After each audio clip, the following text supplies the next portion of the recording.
Okay, so welcome to Gita session. तो फिर से हम एक बार प्रे करके धन्यवाद करें परमात्मा का और फिर स्टार्ट करते हैं। ठीक है, पूरे शरीर को शिथिल करें, लंबी गहरी सांस लें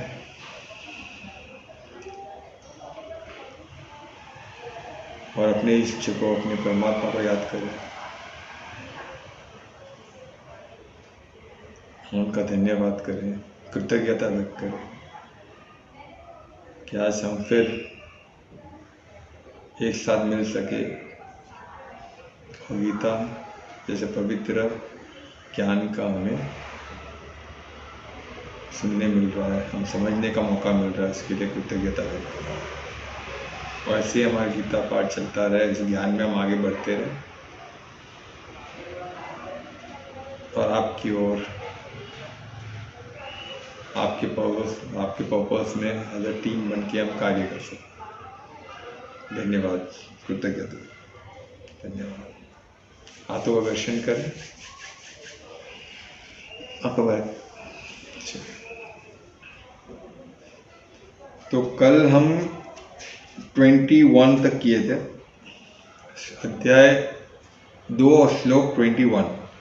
जैसे मैं बता रहा था कि 22 चैप्टर्स में सोल के बारे में डिस्क्राइब किया जा रहा है कि सोल क्या है। क्योंकि आज बॉडी कॉन्शियस में हम टोटली बॉडी कॉन्शियस हो जाते हैं। बॉडी कॉन्शियस होना अभी क्या है कि हर चीज़ हम शरीर है समझना। तो जो कृष्ण बोल रहे हैं, जो भगवान वाज बोल रहे हैं कि हम शरीर नहीं है, हम आत्मा है। तो आत्मा बोलते हैं क्या होता है, हम अनंत हो जाते हैं। तो उसका ऑपोजिट हम क्या होता है, हम अनंत नहीं, हम टेम्पररी है। टेम्पररी कैसे है, हम शरीर है ना, तो हमारा अभी जन्म हुआ है। अब किस हम अपना साल बोलते हैं, हम एज बोलते हैं, एज है ना, हमारा जन्म अभी हुआ है और डर रहता है हमें मृत्यु का। सबको पता है कि आज नहीं तो कल खत्म होने वाले, तो उसके पहले जो हम कार्य करके हमें खत्म होना है। और ये सब बहुत नॉर्मल है, सबको ये बहुत नॉर्मल लगता है। तो उसी तरह इसको बॉडी कॉन्शियस बोलते हैं हर चीज़ में। बॉडी कॉन्शियस ये हो गया कि बॉडी है तो क्या है, जन्म मृत्यु है, फिर बचपन है, हम बचपन है तो बूढ़े हो गए, यूथ हो गए, फिर बूढ़े हो गए, फिर बीमारी आएगी। ये सब हमारे अंदर प्रोग्राम्ड है कि ये एज में ये बीमारी आनी ही है। मैं अभी काउंसलिंग में कुछ लोगों को मिलता हूँ तो बोलते हैं उनको नॉर्मल लगता है कि 50, 55 में, 60 में डायबिटिक है तो ठीक है ना, ये तो एज में तो होता ही ना, उम्र भी तो हो गया ना उनका, 70 साल के तो उम्र हो गया, तो अभी क्या है। तो ये जो हमारी सोच है, ये एक्चुअली हम प्रोग्राम कर रहे हैं हमारी बॉडी को। क्योंकि हम कौन है, क्रिएटर है। जिधर हम बॉडी कॉन्शियस सोचते हैं, बॉडी कॉन्शियस से निकलते हैं और सोल कॉन्शियस में आते हैं, तो हमारा पूरा ज्ञान इस बात का आता है कि हम कौन है, हम क्रिएटर है, हम क्रिएट करते जो हम सोचते हैं। ये बहुत ज़रूरी है, आपको यही चीज़ गीता में बताया जा रहा है। अभी सोल कॉन्शियस, आप लोग बोले सोल कॉन्शियस का इतना लंबा क्यों चल रहा है, क्योंकि ये चीज़ इतना आसान है। हमको पता है कि आत्मा, सोल कॉन्शियस होना चाहिए, आत्मा आत्मिक स्थिति में आना चाहिए। पर सबको लगता है बॉडी तो है ना, फैक्ट है ना, जो दिख रहा है वो तो फैक्ट है ना, तो क्या प्रमाण है ना। सामने जो दिखता है, हमारे जो सेंसेस को जो दिखता है हम उसको प्रमाण मानते हैं, और प्रत्यक्ष प्रमाण है भी। जो सामने दिखता है प्रमाण है, पर वो प्रमाण काय का है, वो प्रमाण सत्य का है कि असत का है, वो हमें देखना है। असत असत, सत्य और असत्य नहीं होता है। सत्य क्या होता है, जो सच है, पर सत्य क्या होता है, जो अनंत है। तो हमें ये सत्य है कि हमारा बॉडी है, आज हम जो हमारा जो टैग है, हम जो रोल में आज है, आज मैं इधर बैठा हूँ, आप लोग उधर सामने वर्चुअली हम लोग मिल रहे हैं, फैक्ट, ये सत्य है, इसको कोई डिनाई नहीं कर सकता। पर क्या सत्य यही है?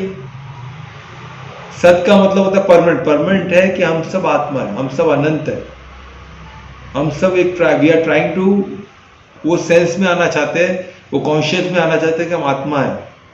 तो इसमें क्या होगा कि हम एक रस स्थिति में आएंगे, और एक रस स्थिति बहुत इंपॉर्टेंट है। और एक रस स्थिति यानी सब एक रस में, वो सिर्फ आत्मिक स्थिति में आ सकती है। नहीं तो हम भिन्न है ना, हमारा शरीर भिन्न है, हमारे बोलते ना अभी वर्ण भी अलग अलग है ना। कोई ब्राह्मण होगा, कोई क्षत्रिय होगा, कोई बिजनेस में इंटरेस्ट रहेगा, किसी को डायरेक्ट भक्ति में इंटरेस्ट रहेगी, तो सबका अलग अलग है। और फिर क्षत्रिय में भी अलग अलग, किसी को गदाधारी है, किसी को कोई गदाधारी है, कोई धनुर्धारी है, कोई अच्छा कोई योजना बनाने में एक्सपर्ट है युद्ध का, है ना, सब अलग अलग है, कोई राजा है तो कोई मंत्री है, सब अलग अलग, ये पोस्ट भी अलग अलग है। ब्राह्मण में फिर अलग अलग है, कोई टीचिंग में है, कोई साइंटिस्ट है, कोई रिसर्च में है, कोई तपस्या में है, अलग अलग है। तो उसी तरह हर चीज बनिया बिजनेस में अलग अलग बिजनेस, अलग अलग एडमिनिस्ट्रेटिव वर्क में। तो एक रस हम आए कैसा, तो एक रस होना ही बहुत जरूरी, वही बता रहे कि हमको एक रस होना, भले हमारा कार्य अलग है, पर सब कार्य जब हम सोल कॉन्शियस होते हैं, सब कार्य किसको समर्पित होता है, परमात्मा को। तो वो धीरे धीरे हमको उस स्थिति में लेके आए। तो इसलिए इधर भी इन्होंने 21 में कंक्लूड किया कि हम कौन है, हम आत्मा है। तो जो एक एक पॉइंट को क्लियर किया था, वही पॉइंट इन्होंने पूरा एक साथ बोलते हुए, फिर किस बात का, फिर क्यों डर रहा है तू, अब तू किसको क्यों, तू किसी को भी मार नहीं रहा है, तो ये सब अनंत है। वही 21 में। अभी 22 में क्या है, 22 में कंपैरिजन चालू हो। अभी उन्होंने सोल सिर्फ बताया, फिर इधर बताया जब सोल में सब अनंत है तो हम किसी को मार ही नहीं रहे। फिर 22 से उन्होंने कंपैरिजन चालू किया, कंपैरिजन भी तो होना चाहिए, तो हमको डिस्टिंग्विश होगा कि बॉडी और सोल में क्या फर्क है, आत्मा और बॉडी क्या अंतर है। तो उन्होंने सिंपल एग्जांपल से बताया कि हम जैसे कपड़े चेंज करते हैं, जैसे हमने बॉडी एक गारमेंट खरीदा, एक नया गारमेंट पहना, और वो गारमेंट थोड़े देर पूरा दूसरे में उतार के दूसरा गारमेंट पहना, तो हम जैसे बॉडी चेंज करते हैं, उसे जैसे गारमेंट चेंज करते हैं, उसी तरह आत्मा बॉडी चेंज करती है।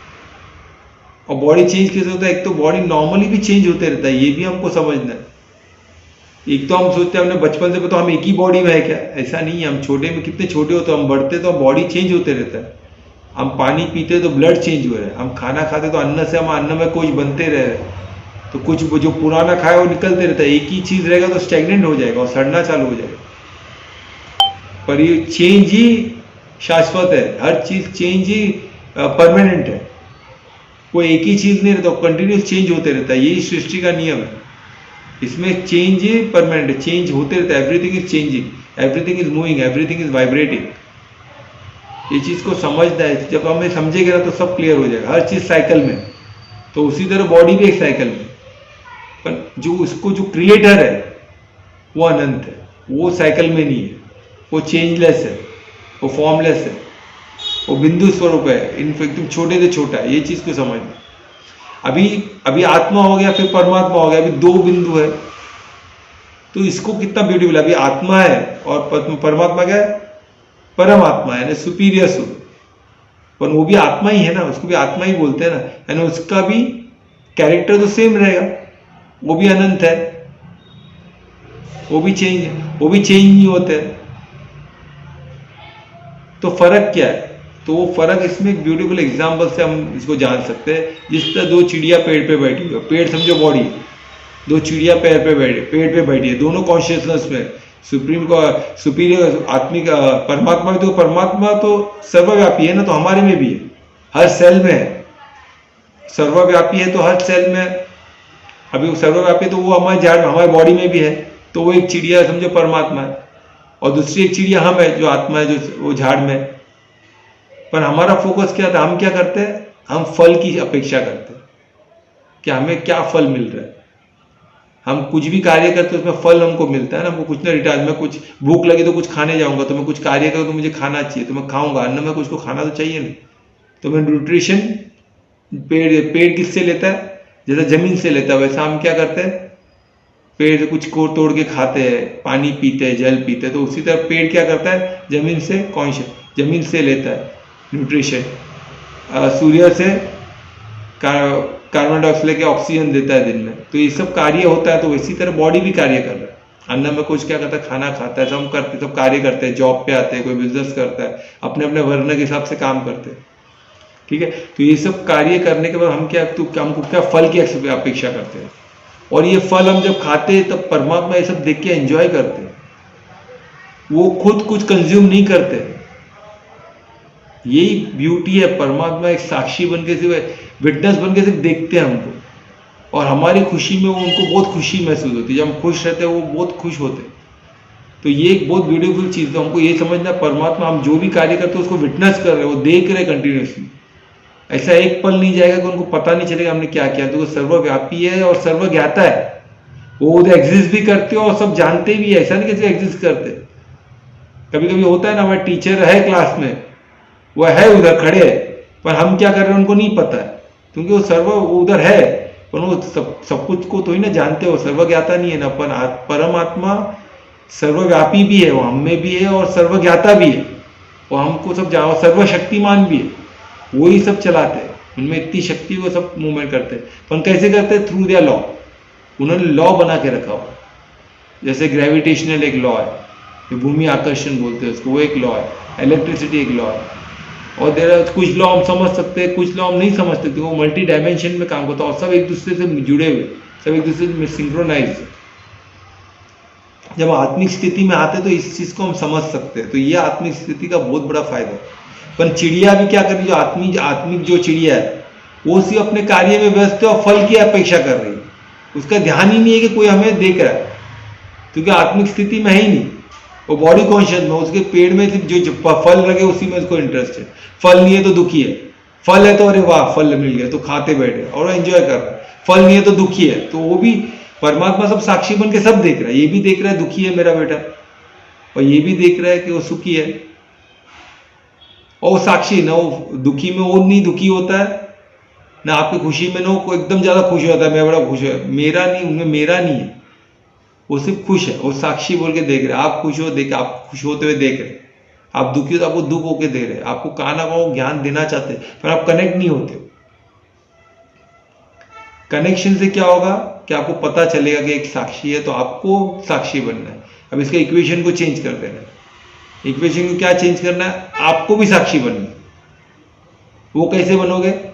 आत्मिक स्थिति में आके, और कोई दूसरा तरीका नहीं है। आपको यही समझना पड़ेगा, मैं भी आत्मा हूं, मैं भी बिंदु स्वरूप हूं, और मेरा कैरेक्टर सेम लाइक परमात्मा है, एक ही है, तो मुझे भी उनके ऐसे ही कार्य, मुझे भी उनके ऐसे ही साक्षी बनना पड़ेगा। पर इतना ही फर्क है कि मेरी जो शक्ति, मेरी जो सर्वव्यापी है, मैं भी सर्वव्यापी हूं, पर मेरी सीमा किधर तक है? मेरे शरीर तक। मैं भी सर्वशक्तिमान हूं, मेरे जो मैं जिधर मेरा जो रीच है बॉडी में, उसमें सर्वशक्तिमान मैं हूं, तो मैं आनंद कोश में बैठा हूं, और आनंद कोश सबसे ज्यादा सुपीरियर बॉडी है ना, और मैं सर्वज्ञाता हूं, मुझे मालूम है बॉडी मैंने क्या कार्य किया, मुझे पता है, तो हर का डिसीजन मैंने ही लिया है ना। तो ये चीज यदि हमको पता रहती, मेरा जो कार्यशैली है, मेरा जो सीमा है वो मेरे बॉडी तक है। अब इसको सीमा को बढ़ाना है, हमको स्व परिवर्तन से विश्व परिवर्तन करना, तो हमें क्या पहले स्व परिवर्तन करना है, परमात्मा से कनेक्ट होना है, तो हमारे हाथों से परमात्मा कार्य करने लग जाता है, और तब विश्व, तो उनको सब पता है, वो हर एक में है, वो सर्वव्यापी है, वो हर जीव में है, वो पेड़ में, प्रकृति में, हर जगह है, तो उनको पता है कि किधर क्या कार्य करवाना। तो तुम्हारा जब आप समर्पण हो जाते हो तो आपके हाथ उनके हाथ बन जाते हैं, जैसे कृष्ण के, आपके बोल उनके बोल हो जाते।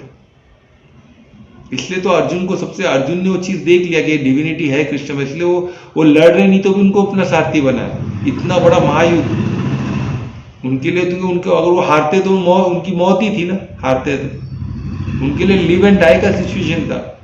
वो कोई ऐसा खेल नहीं चल रहा था, सॉकर गेम या क्रिकेट गेम नहीं चल रहा था कि एक जीतो फिर से जीतते, वो डू एंड डाई का सिचुएशन था। तो उसमें वो चांस नहीं ले रहे, दुर्योधन कोई चांस नहीं ले रहा था। वो कृष्ण को उसने निकाला था, बंदी करने गया था, जब नेगोशिएशन करने आए थे, उनको बंदी बनाने गया, पर नहीं बना पाया, तो इसलिए युद्ध हुआ। फिर भी वो गया कृष्ण जी के पास उनको मनाने कि वो मेरे साथ लड़े। सोचो क्यों? क्योंकि डू एंड डाई सिचुएशन था, वो अधर्मी था, वो सबको मीठा बात करके कन्विंस कर, उनको ये नहीं पता था सामने कौन है। उनको बॉडी दिख रहा है, ये तो ग्वाला है, इसको मैं घुमा लूंगा, चलिया है, इनको क्या है, तो मायावी है, इसको मैं घुमा लूंगा, क्या बड़ी बात है। उनको ये नहीं पता कृष्ण कौन है, वो परमात्मा से जुड़े, वो भगवान वाच, जो भी वो कनेक्टेड है, सुप्रीम सोल। वो जो सोच रहा है वो सोच रहे हो, उनको सब पता है वो क्या सोच रहे, तो कनेक्टेड है ना। वो दो चिड़िया नहीं रही है, वो चिड़िया एक हो गई, वो एक दूसरे को समझ गए। वो अभी उन्होंने खुद को सरेंडर कर दिया, वो बैठा हुआ है, जो सुप्रीम चिड़िया है उनके थ्रू काम कर रही है।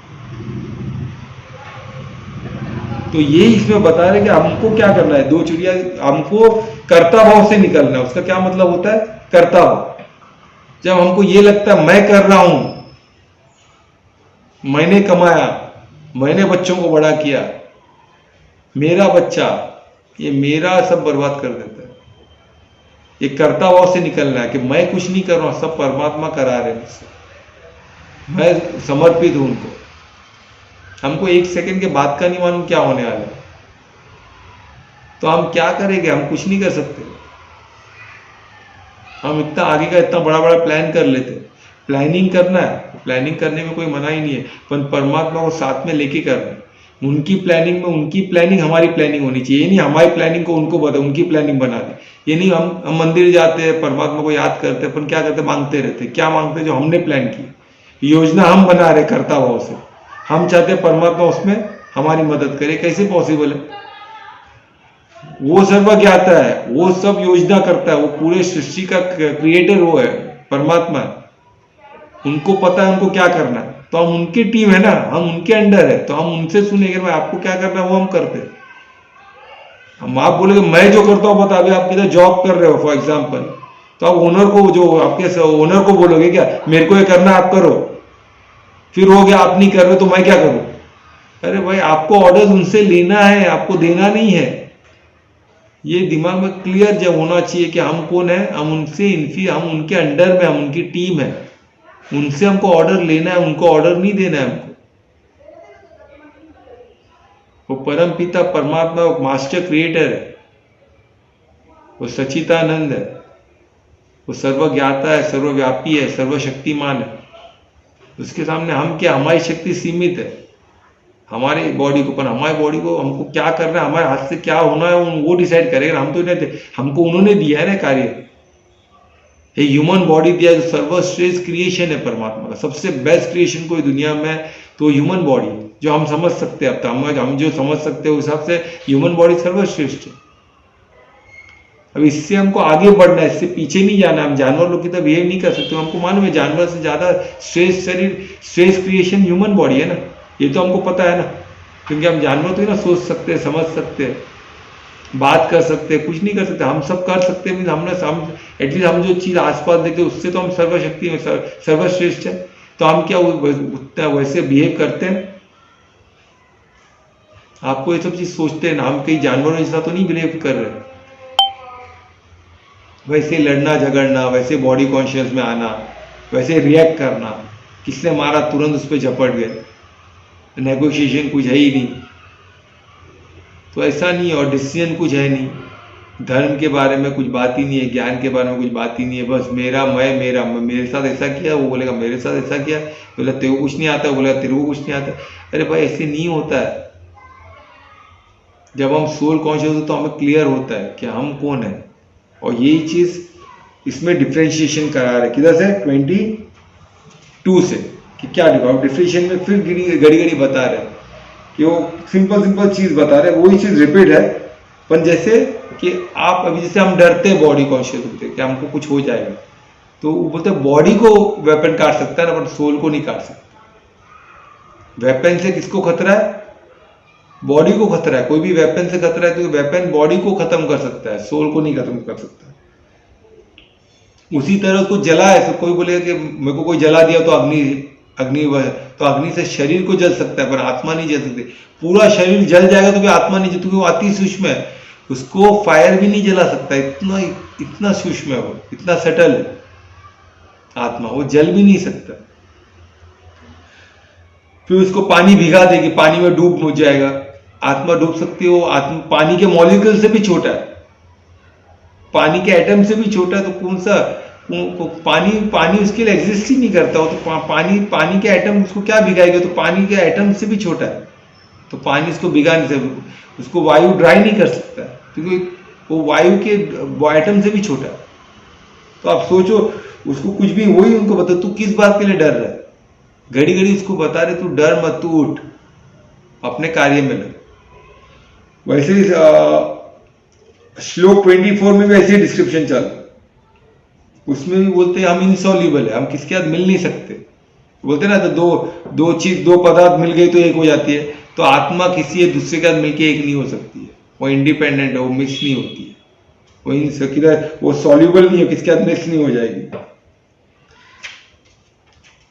उसको सुखा नहीं सकते, ये सब इसमें बहुत डिटेल में लिखा हुआ है। एक चीज फिर से रिपीट करता है, वो एवर प्रेजेंट हुआ है, वो क्या है, हमें अनंत है, वही चीज बताया गया इसमें। और अनचेंजेबल, यही चीज बता रहे श्लोक 24 में। सेम चीज अपन कंपेयर करते हुए बता रहे, पहले एक एक करके से सोल की बात कर रहे थे, अभी वो कंपेयर कर रहे हैं कि शरीर चेंजेबल है, शरीर चेंज होते रहता है, पर आत्मा नहीं है, तो वो कंपेयर कर रहे हैं। फिर श्लोक 25 में इसमें एक चीज नहीं बताते कि सोल अपना बॉडी दिखता है, राइट, तो हमको बॉडी कॉन्शियस हो जाते हैं, क्योंकि बॉडी जो दिखता है, पर आत्मा दिखती है क्या? आत्मा नहीं, तो वो इनविजिबल हो, नहीं दिखेगी, हमारी आंखों को नहीं दिखेगी, उसको हम सिर्फ अनुभव कर सकते हैं। तो अनुभव कैसे कर सकते हैं? जिस तरह बताया कि जैसे सूर्य है, सूर्य बादल में छुप गया तो हमको सूर्य दिखते नहीं है, पर उनकी रोशनी तो है ना, हमको मालूम है ना दिन है। बस उसी तरह हम जो फील करते हैं उसी वही आत्मा, वो आत्मा का कॉन्शियसनेस है। तो आत्मिक स्थिति में हमको आना है, तो हमको समझना है यही आत्मा है, या आत्मा का ही ऊर्जा जो हम महसूस कर रहे हैं, और आत्मिक ऊर्जा से ही सब कार्य हो रहा है शरीर का। आत्मा हट गई, शरीर से निकल गई, तो शरीर कुछ कार्य करने लायक नहीं होगा। उसकी ऊर्जा जो बेसिक कोर ऊर्जा है जो जीवन देती है इसको, वही खत्म हो गई तो जीवन नहीं रहेगा, बाकी सब रहेगा, और बॉडी डिसमेंटल हो जाएगी, वही 5 तत्वों में फिर चला जाएगा। तो वो इसमें दिया है कि वो इनविजिबल है, और उसमें एक और कि हम समझ नहीं सकते उसको पूरी तरह। इतना ब्यूटीफुल श्लोक 25 में देखिए, हम वो इनविजिबल है, प्लस उसको समझना भी बहुत डिफिकल्ट है। वो हम कोई इंस्ट्रूमेंट से उसको कंसेप्चुलाइज नहीं कर सकते कि ऐसा होता है, ऐसा होता है। अभी जो इसमें जो डिस्क्राइब किया है, चेंजेबल है, अनचेंजेबल है, तो हम उसको थर्मोमीटर में टेस्ट नहीं कर सकते, तो वो अति सूक्ष्म है, कौन से थर्मोमीटर में टेस्ट करें? आज तक कोई सा थर्मोमीटर इतना छोटी चीज को देखने के लिए बना ही नहीं, तो इसको कंसेप्चुलाइज नहीं कर सकते, हम इसको समझ नहीं सकते। क्यों? ये अति सूक्ष्म है। हमें जो ज्ञानेंद्रिय है, जिसे हम देख सकते हैं, सुन सकते हैं, वो बहुत छोटा है, हम इसको देख नहीं सकते ना, हमारे माइक्रोस्कोप से हम देख सकते हैं, कोई हम इंस्ट्रूमेंट से नहीं देख सकते इसको। तो इसको कंसीव कैसे करें? एक ही तरीका है, वो है ज्ञान।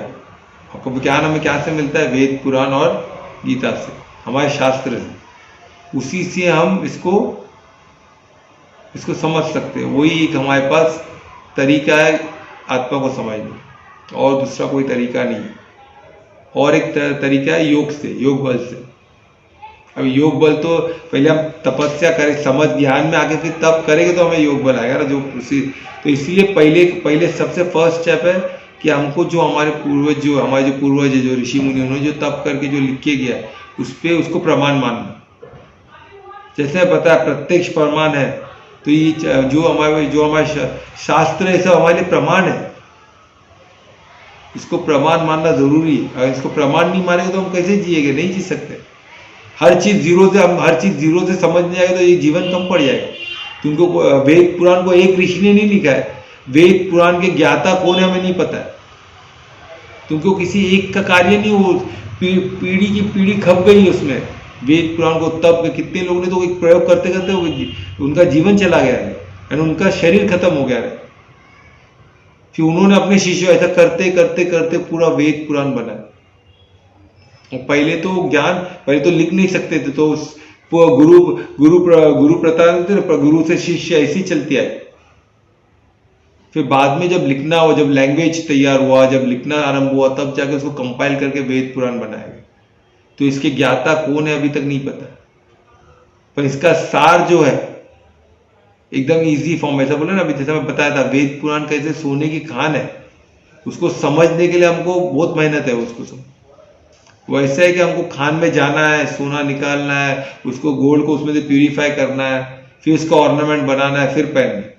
पर गीता क्या है? सोने की दुकान है, डायरेक्ट जाओ, सब ऑर्नामेंट बना हुआ, सब रेडी है, उसका सार है, हमको जो चाहिए खरीदो पहनो। इतना सिंपल करके रख दिया गीता में। तो इसीलिए गीता को हम क्यों ले, तो ये बहुत आसान हो जाता है। अभी हमको क्या है, डायरेक्ट समझना और डायरेक्ट कार्य में लगना है, डायरेक्ट एक्सपेरिमेंटल करके देखना है, तो क्या एक्सपेरिमेंटल योग। तो इसलिए हम क्या करेंगे, अभी जो भी हम समझ रहे हैं उसको मनन चिंतन करो, उसको एक्सपेरिमेंटल करके देखो। आपको टच करो तो अब ये सोचोगे ये आत्मा टच करिए मेरे थ्रू, मैं करता नहीं हूँ, मैं कौन हूँ? मैं निमित्त भाव से कार्य कर रहा हूँ, परमात्मा मेरे हाथ के, फील तो करके देखिए। कि परमात्मा क्या कार्य करेगी, सोचिए, उस पर आपको मदद मिलेगा। ब्रह्म मुहूर्त में उठिए, पर्पस पूछिए कि मैं लाइफ का पर्पस क्या है, मुझे आपने शरीर दिया तो किसका वो उसका पर्पस क्या है, उस चीज़ का मुझे आप बताइए तो मैं वो कार्य करूँ। आप मुझे निमित्त बनाए, आप मेरे थ्रू कार्य करें, आप सरेंडर हो उनको, वो सब पॉसिबल है आत्मिक स्थिति में। तो यही बता रहे कि हम कैसे समझेंगे, थ्रू ज्ञान। तो वही अभी हम समझने की कोशिश कर रहे हैं। और ये बता के बोल रहे तो हम ग्रीफ, तो अर्जुन तो दुख किस बात का कर रहा है, क्योंकि बहुत दुख में चला गया, तो उसको बताया तो दुख मत कर। इसमें वही 25 बता रहे कि ये सब अपने समझ में नहीं आता है, तो मैं बता रहा हूँ वही माध्यम है इसको समझने का।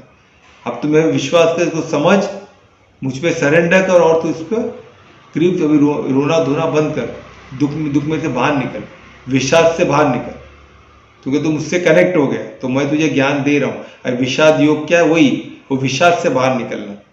कैसे? परमात्मा की मदद से, और वो मदद जरूर करते हैं, क्योंकि हमको अपन क्या है, हमें योग करना है, उनका जुड़ना है, उनको समझना है, उनका जुड़ना है। और वो चीज़ कैसे पॉसिबल है? आत्मिक स्थिति में ही पॉसिबल, क्योंकि आत्मा परमात्मा एक ही है ना, कैरेक्टर। हम उनके टीम में आ जाते थे, बॉडी कॉन्शियस में हम नहीं आ पाएंगे, 100% नहीं आने पाए। ठीक है, वही चीज़ बताया। फिर श्लोक 26 में, अभी इसमें एक बहुत ही ब्यूटीफुल चीज बताया। तो 26 में पहले वैभाषिका करके लोग रहते थे, तभी भी एक कुल था, वैभाषिका करके लोग रहते थे, वो आत्मा को नहीं मानते थे। जैसे अब बुद्धिज्म में आत्मा को नहीं मानते, तो ऐसे काफी और भी धर्म रह गए जिसमें आत्मा को नहीं मानते, काफी ऐसे कम्युनिटी रहेगी जो आत्मा को नहीं मानते। तो पहले क्या थे, वैभाषिका करके लोग, एक कम्युनिटी थी, एक लोग थे, एक झुंड थे जो आत्मा को नहीं मानते थे। तो उन लोग क्या मानते थे कि शरीर जैसे आत्मा भी है, तो वो शरीर के साथ जन्म लेता है और शरीर के साथ खत्म हो जाता है। तो कृष्ण उनको, अर्जुन को बोल रहे, if you are believing that, अगर तुम्हें लगता है कि आत्मा भी शरीर के साथ ही जन्म लेती है और शरीर के साथ खत्म हो जाती है, तो भी तुम्हें गम नहीं करना, तो भी तुम्हें नहीं गम करना। अगर तुम वैसे सोचते हो तो भी तुम्हें गम नहीं करना। क्यों? क्योंकि शरीर पहले क्या था, 5 तत्व था, 5 तत्व से शरीर बना, आत्मा तो है ही नहीं बोल रहे ना आप, तो चलो आत्मा नहीं है, तो 5 तत्व तो है, वो 5 तत्व का शरीर बनता है। यानी एक 5 तत्व में आया जो मूल स्वभाव रहता है 5 तत्व, फिर 5 तत्व से शरीर बनता है, फिर 5 तत्व में चले जाता है डेथ के बाद। यानी आप 5 तत्व ही हो, आप बीच बीच में शरीर बनते हो। समझ में आ रहा है मैं क्या बोल रहा हूं? अगर आत्मा नहीं है, समझो, वो कृष्ण समझा रहा है उसको, अर्जुन को। अगर तो हर किस्म का प्रॉब्लम सॉल्व कर रहे हैं कृष्ण अर्जुन का। अगर अर्जुन ने बोला नहीं है, फिर भी कृष्ण बोलते अगर तू ऐसे सोच रहा है, कि वो एंगल से भी देखते, क्योंकि ही हैज टू, ज्ञान सबके लिए। तो जो मानते कि आत्मा है ही नहीं, जैसे बुद्धिज्म में है आत्मा नहीं है वो, जैसे तो नहीं है, तो वो पैदा होता है, आग निकलता है, वो ऐसा जो चाहते रहता है, वो फिर से व्याप हो जाता है। तो कैसे व्याप? तो 5 तत्व से शरीर बना, और फिर 5 तत्व में लुप्त, यानी आप 5 तत्व से आप शरीर बना, और फिर 5 तत्व में लुप्त हो गए, फिर वो 5 तत्व का शरीर बनेगा, फिर 5 तत्व में लुप्त होगा, ये चलते रहेगा। तो भी डर नहीं है, तो भी क्या मौत किधर है, वो इनको समझा कि अगर वो वैसे सोच भी रहा है तो भी प्रॉब्लम नहीं। फिर बाद में श्लोक 27 में बोलते अगर तू बॉडी में आत्मा नहीं है तो भी बॉडी है, तो बॉडी की अपनी ड्यूटी है ना, तो तू ड्यूटी कर, कुछ तो ड्यूटी के लिए। अभी तू बॉडी मानता है तो बॉडी कुछ बना तो कुछ कार्य के लिए बना है ना, तो तू तेरा कार्य करना। तू कौन है? तू क्षत्रिय है, आत्मा को भूल जा। आत्मा को नहीं मानता तो तू क्षत्रिय है, तो क्षत्रिय कार्य कर, वो छोड़ के रोने का क्या कार्य कर रहा है?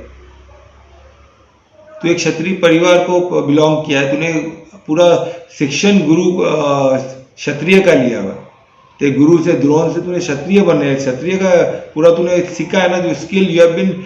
धनुर्धारी है तू, धनुर्धारी क्या होता है? तू लड़ने के लिए पैदा हुआ, तू लड़ने के लिए सीखा है, तूने तेरा स्किल ही बेस्ड है, तू क्षत्रिय कुल से बिलोंग, क्षत्रिय वर्ण को बिलोंग करता है, तो तुझे लड़ना है तो लड़, तेरा ड्यूटी कर तू।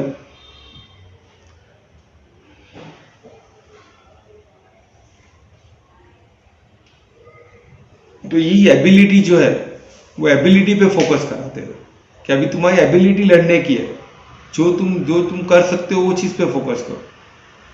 अगर तुम आत्मा को नहीं भी मानते हो तो बॉडी है, तो बॉडी क्या, 5 तत्व से बॉडी बनी, फिर 5 तत्व में लुप्त हो गई। तो बीच का क्या है, मैनिफेस्टेड फॉर्म क्या है, वो मैनिफेस्टेड फॉर्म आपका ह्यूमन बॉडी। और ह्यूमन बॉडी आपका किस चीज़ के लिए बना है, आपका शरीर बलवान है, आपने धनुर्धर है, तो आपका कार्य करो आप।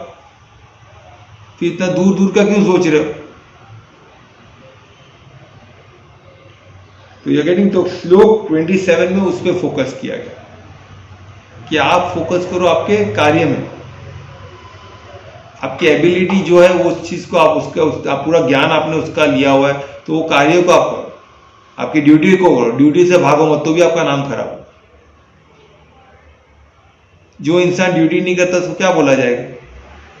एक इंसान को कोई जॉब मिला है, उसको समझो ये किधर का वॉचमैन है बिल्डिंग का, उसके हाथ में गन दिया गया, चोर आ रहा है, वो उसके लिए दया करेगा, तो चोर मेरा भाई है तो मैं क्या करूं, इसको क्या बोलूं, चोरी करने दूं। वो अपना ड्यूटी नहीं कर रहा, उसका कार्य उसको समझाओ, नहीं मां तो बंदूक लेके उसको पैर पे गोली मारे, उसको रोके,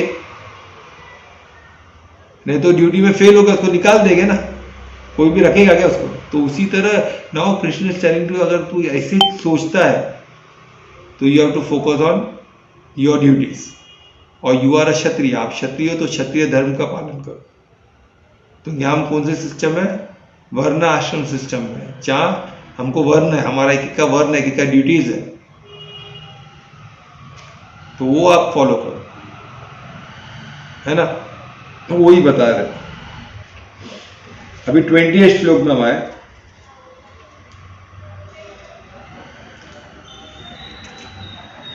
20 श्लोक में और डिटेल में ये इसका मैनिफेस्टेशन का बताया गया कि वो आप पहले क्या थे, 5 तत्व थे, 5 तत्व से आप क्या बॉडी फॉर्म हुआ आपका, फिर बॉडी फॉर्म हुआ, फिर उसके बाद फिर 5 तत्व मिल गए। एकदम डिटेल में इसमें कहा गया मैनिफेस्टेशन का। और आप फिर 5 तत्व है, तो नीड किधर है, तो रोने का क्या जरूरत है, आप क्यों रो रहे हो, बिकॉज वो रो रहे हैं लिटरली, उसकी आंखों में से आंसू निकल रहे। तो कृष्ण देख के उनको समझा रोने की कोई जरूरत ही नहीं है। आप बॉडी, आप 5 तत्व में, तो वही 5 तत्व में आप मिलने वाले हो, बाकी सब भी वो बॉडी है, वो भी 5 तत्व से बॉडी में है, फिर 5 तत्व में मिल जाएगा। तो ऐसे भी आत्मा है तो आत्मा भी अमर है, 5 तत्व भी, 5 तत्व तो ही ना मरती है, वो 5 तत्व भी ऐसी रहती है। तो आप 5 तत्वों में फिर से मिल जाओगे, अनमैनिफेस्टेड फॉर्म में आ जाओगे, फिर मैनिफेस्ट होगा, फिर अनमैनिफेस्टेड हो जाओगे, फिर 5 तत्वों में ये स्कैटर्ड हो जाओगे, फिर मिलके फिर बॉडी में आओगे। तो ये चलते रहेगा, तो क्यों डर करते हो आप, क्यों रो क्यों रहे हो, वही बता।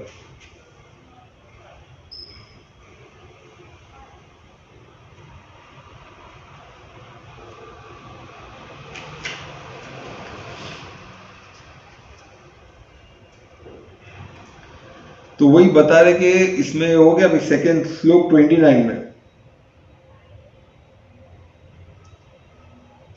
29 में बहुत इसमें, हाँ इसमें और एक चीज बताया अभी, इसमें बहुत ब्यूटीफुल चीज उन्होंने एक और एक एक्सपेक्ट को टच किया। हम अभी भी देखते हैं ऐसे, आत्मा की जब बात होती है सबको सुनने अच्छा लगता है, अमेजिंग लगता है, आत्मा के बारे में सुनना, उसके बारे में जानना बहुत अच्छा लगता है, पर उसको हम एक्सपेरिमेंट में नहीं लाते। अभी भी तो काफी लोग आत्मा का सुनते तो अच्छा लगता है कि आत्मिक क्या आत्मा है, उसकी जानने की बहुत अमेजिंग लगता है। पर जब हम उसको बनने ही चाहते, जब एक्सपेरिमेंट में आते तो हम उसको वो करने ही नहीं देखते, क्यों, क्या रीजन है। वही कृष्ण पूछ रहे कि जो अमेजिंग लगता है,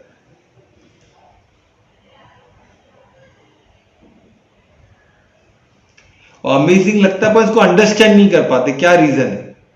वही इसमें बता रहे श्लोक 29 में कि बहुत अच्छा लगता है सुनने, क्या आत्मा है, अनंत है, किसको भी अच्छा लगेगा ना, अनंत है, हमारे कोई अंत, हमारा कोई स्टार्ट नहीं, कोई एंड नहीं है, हमको कोई मार नहीं सकता, हम डिस्ट्रॉय नहीं हो सकते, और हम परमात्मा मास्टर क्रिएटर की हम टीम में हैं, तो हम रचयिता है। ये सब अच्छा लगता है सुनने को, बहुत अमेजिंग लगता है, पर इसको अंडरस्टैंड क्यों नहीं कर पाते, क्योंकि हम बॉडी कॉन्शियस, हमको बॉडी कॉन्शियस से निकलना ही नहीं, सबसे बड़ा प्रॉब्लम ये है। तो बॉडी कॉन्शियस से निकलने के लिए क्या करना पड़ेगा, मनन चिंतन कंटिन्यूसली हमको अवेयर होना पड़ेगा कि ये जो शास्त्र में लिखा है तो ये प्रमाण है, ये सी अमेजिंग है, जादू अमेजिंग है, जादू की चीज नहीं है, ये एग्जिस्ट हर इंसान में आत्मा है।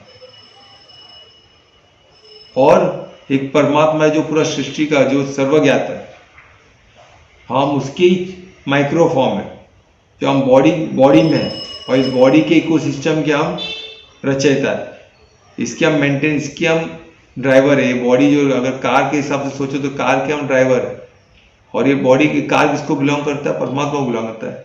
हम इधर ट्रस्टी इसमें बैठे, हम उनके, हम या तो हम जॉब में, जिस तरह आप समझ सको, किसी भी तरह समझो, पर आत्मा बन के समझो। और ड्राइविंग सीट में बैठ के आप जब चलाओगे तो आपको लगेगा कि मेरे कंट्रोल में सब है। तो इसका मतलब बॉडी कार बन जाओ क्या? ऐसा नहीं होता है ना। कार को पूरा आप ही चलाते हो ना, कार को आप चलाते जाते फील भी करते हो। कभी कभी कार चलाते इतना फील करते हैं कार को, पर हम फिर भी हमें पता है कि हम कार नहीं है। कोई कोई इतने एक्सपर्ट हो जाते कार का इंजन का आवाज सुनकर समझ जाते कार इंजन में प्रॉब्लम है कि नहीं, किधर एसी ऑन, कार का एसी ऑन कर रहे, एसी में प्रॉब्लम है, तुरंत वॉइस से इतना वो योग में आ जाते कार के साथ कि उसके हर एक इंजन के साउंड से पता लगा देते, इतने एक्सपर्ट हो जाते उस लेवल। फिर भी वो ये तो ही ना बोलते मैं कार हूं। तो उसी तरह हम बॉडी में रह रहे कि हम एक्सपर्ट हो गए बॉडी के, हम बॉडी को, हमको लगता है बॉडी का एक हो चुके, पर उसका मतलब हमें क्या करना चाहिए? बॉडी में हमको एक्सपर्ट होना है बॉडी से, पर आत्मा होके होना है कि हम बॉडी के एक्सपर्ट, हम इसमें और इसको और एक्सपर्ट, और धीरे धीरे एक छोटी छोटी चीज की बॉडी को समझे। तो ये बॉडी क्या है? सत्यम शिवम सुंदरम। और हम कौन है? सच्चिदानंद के पार्ट है। सच्चिदानंद परमात्मा को सच्चिता, जो विराट रूप, सच्चिदानंद बोलते हैं। सच्चिदानंद, सत यानी परमानेंट, चित यानी कॉन्शियसनेस, आनंद, अनंत, आनंद हमेशा आनंद स्थिति में, तो अनंत हो, साक्षी भाव। तो वही हमको सोचा हम। और ये प्रकृति बॉडी क्या है? सत्यम शिवम सुंदर, सत्य है, सत्य है ना बॉडी है, जो दिख रहा है वो सत्य है, पर वो टेम्पररी है, वो चेंज होते रहते हैं, तो इसलिए सत्य है, वो सत्य नहीं है बॉडी। और शिवम, शिवम क्या है? वही जो सच्चिदानंद उसमें है, तो सर्व का वो है सच्चिदानंद। शिव है बोल के वो एग्जिस्ट करता है, तो एग्जिस्ट नहीं करेगा वो, कोई भी क्रिएशन एग्जिस्ट नहीं करे। तो सच्चिदानंद बीच में बैठे शिव, वो शिव ही सत्य सच्चिदानंद है, वो है इसमें, इसीलिए एग्जिस्ट करता है। और सुंदरम क्या है? ये क्रिएशन की ब्यूटी है। हाँ, हम मंगलम करें तो हम सुंदरम है, सब कुछ परफेक्ट है, सब कुछ परफेक्ट साइकिल में चल रहा है, सब कुछ परफेक्ट ऑर्डर में चल रहा है, सिस्टम में चल रहा है। इतना सुंदर सूरज देखो परफेक्ट टाइम में आता है जाता है, अर्थ अपने ऑर्बिट में है। तो जैसे पूरा ब्रह्मांड सत्यम शिवम सुंदर है, उसी तरह हमारा बॉडी भी सत्यम शिवम सुंदर उतना ही परफेक्ट है। पर हम, हमारे हाथ में कुछ पावर्स दे दिए है तो हम उधर अमंगल करते हैं, इससे हम बॉडी में डिफेक्ट आता है, हम बीमार पड़ते हैं, हमें कुछ ना कुछ प्रॉब्लम आता है, हम दुखी हो जाते हैं, हम रोने धोने लग जाते हैं। जैसे अर्जुन का स्थिति खराब है क्योंकि वो क्या किया, खुद अपने आप से खुद को कर्ता भाव में आ गया, क्योंकि मैं मारूंगा इनको। वो क्या सिर्फ कार्य पे, सिर्फ अपने क्रिया पे ध्यान दे रहा है, उसके पीछे के उद्देश्य पे नहीं जा रहा है। क्यों मारना? क्योंकि धर्म की स्थापना कर रही है, और किसका कार्य है? परमात्मा का कार्य है। ये पूरा ये रचना किसका है? परमात्मा का। और इस रचना को स्टेबल रखने के लिए सब कुछ परमात्मा को अर्पित होना चाहिए, हर कोई निमित्त होकर कार्य करना चाहिए, तभी सब कुछ परफेक्ट चलेगा, नहीं तो परफेक्ट नहीं चलने वाला है। इसका पूरा अनुभव होना है, ये पूरा दिमाग निमित्त भाव में यही सबसे बेस्ट है। निमित्त भाव होते हैं ना, तो इसमें ये आ जाता है कि परमात्मा कार्य कर रहे थे, सब कुछ मेजॉरिटी प्रॉब्लम, पर उसके पहले सोल कॉन्शियस तो होना चाहिए, फिर निमित्त भाव हो सकता है। पहले सोल कॉन्शियस तो हो, सोल के आत्मिक स्थिति में तो आओ, फिर उसके बाद हम खुद को यानी सरेंडर कर सकते हैं, समर्पित कर सकते हैं परमात्मा। तो यही चीज में दिखा गया है कि सेल्फ रियलाइज करना है हमको, और हमारी ह्यूमन बॉडी का पावर ही वही है कि हमको सेल्फ रियलाइज, तो बाकी जानवरों को तो ही ना मालूम पड़ेगा, वो तो ऑर्डर के हिसाब से, वो तो लॉ के हिसाब से चल रहे हैं, परमात्मा जो लॉ बना उसके हिसाब से चल रहे हैं। हमको एक दिया गया है कि हम अभी क्या चाहिए राइट नाउ, वो हम समझ के वो हिसाब से कार्य कर सके परमात्मा के आदेश से, हम कुछ नया कर सके। तो हमने नया किया, बहुत कुछ हमने क्रिएट किया, पर हमने सब प्रकृति को डिस्ट्रॉय करके किया। पहले ऐसे नहीं था, पहले सब कुछ प्रकृति सबको लेके चलते थे, पहले भी मंदिर का निर्माण हुआ, बड़े बड़े निर्माण हुए, पर सब में प्रकृति को साथ में लेके चला गया। आज हम क्या करते हैं, आज भी निर्माण हो रहा है, टावर बन रहा है, सब पर किधर प्रकृति को नहीं सोचा जाए। आज एसी हम लगाते हैं, एसी से कितना प्रॉब्लम हो रहा है प्रकृति को, ग्लोबल वार्मिंग बढ़ रहा है, पर हमें नहीं पड़ी है ना, हमको ठंडा चाहिए, बस हमारे शरीर को ठंडा लगना चाहिए। हम कुछ भी खा लेते हैं, हम ये नहीं सोचते कि हम क्या खा रहे हैं, हम बॉडी को कितना दूषित कर रहे हैं, क्योंकि हम बॉडी को हम अपना मानते हैं, मैं खा रहा हूँ, मैं कमा, मैं खा रहा हूँ, किसको क्या प्रॉब्लम है भाई। हम समझा रहे तो बोले तेरे पैसे का तो नहीं खा रहा हूँ ना मैं, तो तेरे को क्या तकलीफ हो रहा है। अरे भाई, आप प्रकृति को डिस्ट्रॉय कर रहे हो, आपका शरीर भी एक प्रकृति का पार्ट है। जो ज्ञान में होता है, उसको समझ में आता है, वो किसी को क्यों टोकता है, तुमको मालूम है प्रकृति का हिस्सा है, उसको लग रहा है कि मैं हूं, पर वो प्रकृति का हिस्सा है। वो प्रकृति उसके बॉडी को डिस्ट्रॉय करेगा तो वो चीज इफेक्ट करेगा सृष्टि, क्योंकि उसकी सोच, उसकी वाइब्रेशन सब इफेक्ट करती है, क्योंकि हम सब एक है। तो हमको क्या करना है, ये चीज लोगों को बताना है कि हम सोल कॉन्शियस हो, एक रस स्थिति में आए, तो उससे क्या होगा, हमारा वाइब्रेशन है, पूरी ब्रह्मांड की स्थिति अच्छी हो जाएगी, और वही उसी तरह स्वर्ग का निर्माण होगा। स्वर्ग का निर्माण ऑटोमेटिक नहीं, हम हमारे थ्रू ही परमात्मा करने वाले, और कहां से करेंगे। कोई लोग बोलते हैं मुझे कभी कभी कि स्वर्ग अभी कलयुग है, तो कलयुग खत्म होगा, तब तक बस बैठ के देखो सतयुग आएगा। कैसे आएगा, कलयुग भी हमने लाया ना, इंसानों को नहीं लाया, तो सतयुग भी इंसानों को ही लाना पड़ेगा, हम में से टीम अप करना पड़ेगा, लोगों को सब एक रस में आना पड़ेगा। जब गोप गोपिका हो जाएंगे, सब गोप गोपिका हो गए, तो कृष्ण आएंगे और एक स्वर्ग का निर्माण करेंगे, क्यों नहीं करेंगे। पर हमें वैसे एक रस स्थिति में आना है, और ऐसा इकोसिस्टम बनाना है कि स्वयं देवी देवता इसमें इधर से आने चालू हो जाए, और फिर वो फिर सतयुग हो जाएगा, ऑटोमेटिक हो जाएगा। पर करना हमें ही है, क्योंकि हम ही निमित्त, परमात्मा हमारे हाथ से ही करने वाले, और कैसे करेंगे। तभी अधर्म जब बढ़ गया था तो कृष्ण बन के आए ना, परमात्मा ही तो कृष्ण बन के किए, उनके हाथ से तो भगवान आज बोलते हैं। कृष्णवास गीता को उन्होंने ज्ञान सुनाया, मुख किसका था, कृष्ण का, बोल किसके थे, परमात्मा के बोलते, इसलिए भगवान वाज बोलते थे। परमात्मा कृष्ण स्वयं बोलते मैं ही परमात्मा हूं। अरे परमात्मा बोल रहे तो वो मैं ही परमात्मा ही तो बोलेंगे ना, क्या बोलेंगे। परमात्मा तो ना मैं कृष्ण के बॉडी में आके मैं बोल रहा हूँ, ऐसा नहीं, मैं ही परमात्मा हूं। तो कृष्ण परमात्मा एकदम समर्पित हो गए, तो परमात्मा ही बन गए ना कृष्ण, परमात्मा उनके थ्रू बोल रहे। तो इस चीज को समझो और इस चीज में समर्पित हो जाओ। ये एक ही ज्ञान इतना पावरफुल है, और ये आज भी इजी और बहुत सरल है, बहुत आसान है। अभी ये 29 में देखिए वही बता रहे कि आप सेल्फ रियलाइजेशन क्या, इस चीज का अंडरस्टैंडिंग।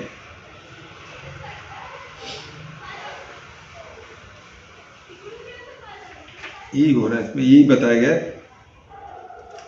कि परमात्मा कृष्ण के रूप और उसको समझना है। सेल्फ रियलाइजेशन यही है कि हम आत्मा है और हम समर्पित होकर परमात्मा के कार्य में लगना है, बस और कुछ नहीं। यही सेवा है, परमात्मा की सेवा यही है कि उनका कार्य करो, यही सेवा, सबसे बड़ी सेवा यही है, तो यही करना। श्लोक 30 में अभी फिर से शॉर्ट में उनको बता रहे हैं कि ये जो ड्वेल में, बॉडी में जो ड्वेल करता है ना, बॉडी में जो रहता है वो मर नहीं सकता है। फिर से उसको याद दिला रहे कि यार तुम कौन हो, तुम आत्मा हो, इस बॉडी में कौन है, आप आत्मा हो, इस बॉडी में हो। कि बॉडी पर आप नहीं मरोगे, बॉडी खत्म हो जाएगा, पर आपको कुछ नहीं होने वाला। यानी आप खत्म नहीं हो रहे, बॉडी को कुछ हो सकता है पर आपको कुछ नहीं हो सकता। यही चीज को फिर से वही बोल रहे हैं, तुम फिर आपको रोने की जरूरत नहीं है, क्योंकि आपके जो भीष्म पितामह है, वो जो बॉडी में है ना, वो तो भीष्म पितामह को कुछ नहीं होने वाला है, उस आत्मा को कुछ नहीं होने वाला है। उस बॉडी आएगा, फिर उनको दूसरा बॉडी मिलेगा। तो तू किस लिए रो रहा है, तू किसी को नहीं मार रहा, तू एक जो बॉडी अधर्म कर रही हो, बॉडी को खत्म कर रहा है, पर वो आत्मा तो है ना, वो आत्मा को एक और, तू आत्मा को क्या कर रहा है, तू न्याय दे रहा है, वो आत्मा को तू एडमिनिस्ट्रेट कर रहा है जस्टिस को, और उनको मुक्त कर रहा है पापों से। क्योंकि धर्म है तो धर्मराज कौन है? परमात्मा। परमात्मा धर्मराज बोल के आपके थ्रू उनको सजा दे रहे हैं ना, आप तो ही ना दे रहे हो। धर्म धर्म की स्थापना कौन करेगा? धर्मराज करेगा। पर हमको सरेंडर होना पड़ेगा, तभी तो परमात्मा हमारे थ्रू कार्य करेगा और धर्म की स्थापना करेगा। धर्मराज है वो, तो वही तो सजा देंगे, तो वही दे रहे, आप तो ही ना कर रहे हो। आप कौन हो? निमित्त हो, आप करता नहीं हो, आप निमित्त भाव में आ जाओ, तो आपके थ्रू परमात्मा कार्य करेगा। तो तू कुछ नहीं कर रहा है तो क्यों रो रहा है? तेरे थ्रू मैं ही कार्य कर, तो तू उठ और लड़। यही चीज बता रहे। श्लोक 30, श्लोक 31 में फिर से उनको बोध करा रहे कि आपकी ड्यूटी क्या है। आप क्षत्रिय हो, इसलिए आपका बॉडी यूज कर रहे हैं इसके वॉर के लिए। आपको ज्ञान देंगे, आपको पंडित नहीं बनना है। परमात्मा आपको क्षत्रिय, तो आपके हाथ क्षत्रिय जैसे वापरेंगे। आपके बल को परमात्मा यूज करेंगे, है ना। तो वर्ण के परमात्मा वर्ण को वर्ण जैसे आप जो आपका स्किल जो बेस्ट है, आपको परमात्मा उसी के लिए यूज करे। आपके बॉडी ने आपने अच्छा क्षत्रिय बनाया, तो परमात्मा ने आपको बनाया ना, तो उसका आपको उसी कार्य में यूज किया जाएगा। आप बोलेगे मैं पंडित बन जाऊं, तो वो पंडित के कार्य के लिए आपको नहीं यूज करेगा, उसके लिए दूसरे को सबको कार्य बांटा गया है। तो उसी तरह तू तेरा ड्यूटी में ध्यान दे। You have to focus on your work.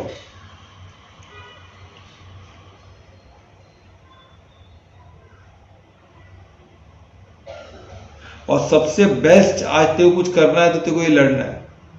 और सबसे तू बेस्ट कुछ कर सकता है तो लड़के कर सकता है। निमित्त बोल के तू लड़ना है, तेरा सबसे बेस्ट काम हो। और उसके लिए तेरे को बहुत ज्यादा प्रशंसा हो। परमात्मा भी तुझे बहुत ज्यादा आदर करेगी, सब तुझे आदर करेगी, सब तुझे प्यार करेगी इस चीज के। अभी ये समय में तेरे को बेस्ट क्या करना है? तेरे को लड़ना है। यही तेरा बेस्ट कार्य होगा आज। सबसे बेस्ट कार्य क्या होगा? उठ के लड़ना, धर्म की स्थापना करना, यही तुझे करना। तो ये श्लोक 30 में होगा। और ये क्यों करना है? वर्ण आश्रम सिस्टम, धर्म को स्थापन करने।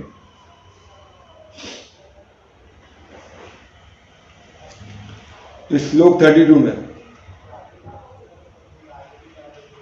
फिर उनको बता रहे कि कितने क्षत्रिय लोग तरसते ऐसा अपॉर्चुनिटी मिलने के लिए कि जो भीष्म पितामह के सामने लड़ सके।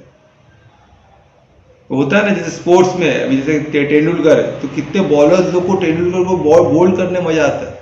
वो तरसते कि कब तेंदुलकर सामने आएगा मैं उनको बोल्ड करूंगा, कब धोनी सामने आएगा मैं बोल्ड करूंगा, कभी जो अभी के जो भी बड़े बड़े प्लेयर लोग, मैं क्रिकेट अभी नहीं देख रहा हूँ फिलहाल, तो मुझे बड़े बड़े प्लेयर्स के नाम जो भी रहेंगे, तो उनको प्लेयर्स को अच्छा लगता है कि बेस्ट प्लेयर को बॉल करें और उनको विकेट निकालें।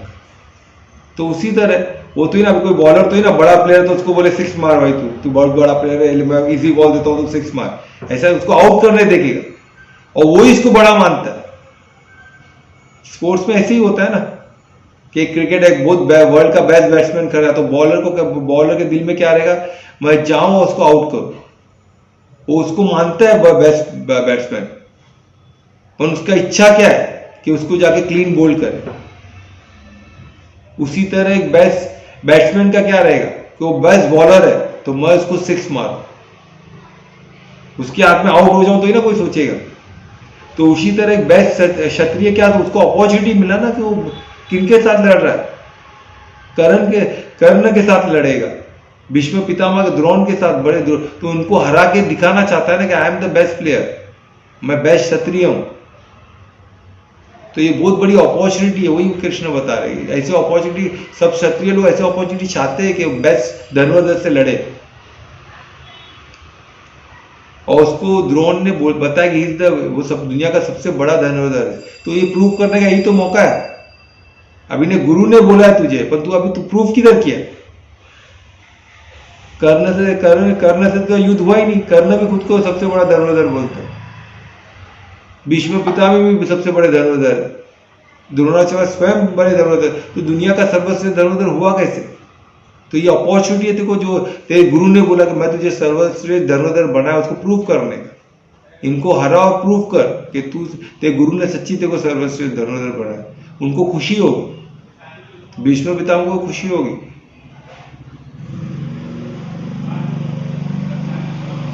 तो उनको बता रहे अपॉर्चुनिटीज है,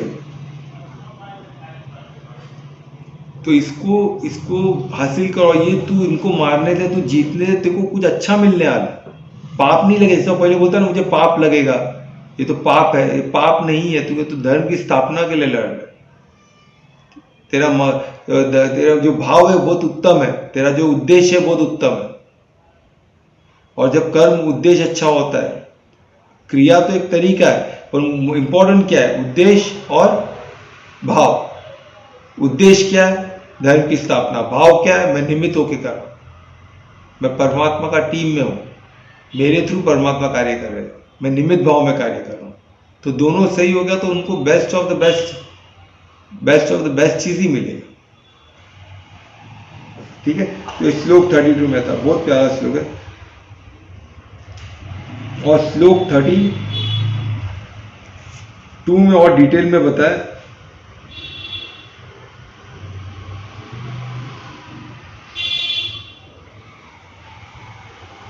हाँ तू कोई राज्य हासिल करने के लिए नहीं लड़ रहा है,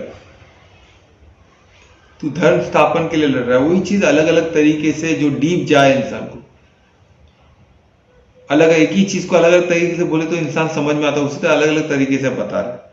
तो श्लोक 32 तक हम किए, तो कल हम 33 लेंगे, क्योंकि एक ही जो अलग अलग तरीके से थोड़ा और अच्छे से मैं बाद में बताऊंगा। तो ये 32 तक हमने आज किया है, तो किसको कोई क्वेश्चन है तो पूछिए प्लीज।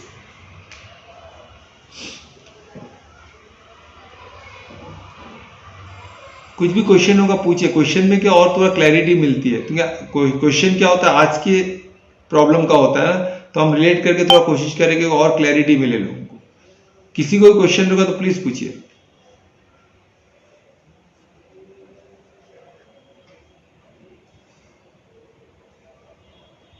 नो क्वेश्चंस, तो ठीक है, तो चालू करते हैं, जो स्टार्ट करो, कीर्तन चालू करते चलिए। कौन करेगा? फिर आज मैं करता हूँ। आप करोगे? अरे वेरी गुड, करो करो।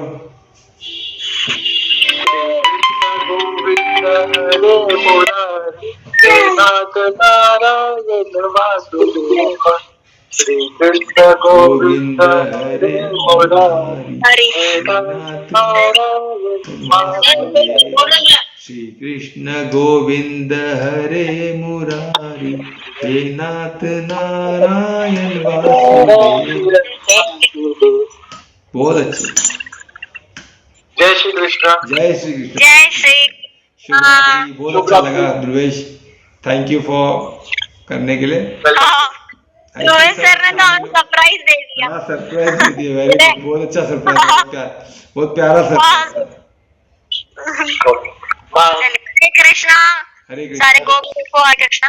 हरे कृष्णा। शुभरात्रि, शुभरात्रि। कल मिलते हैं, परमात्मा से प्रे करते हैं, कल सब फिर से मिलेंगे। ठीक है, चलो बाय, गुड नाइट, शुभरात्रि।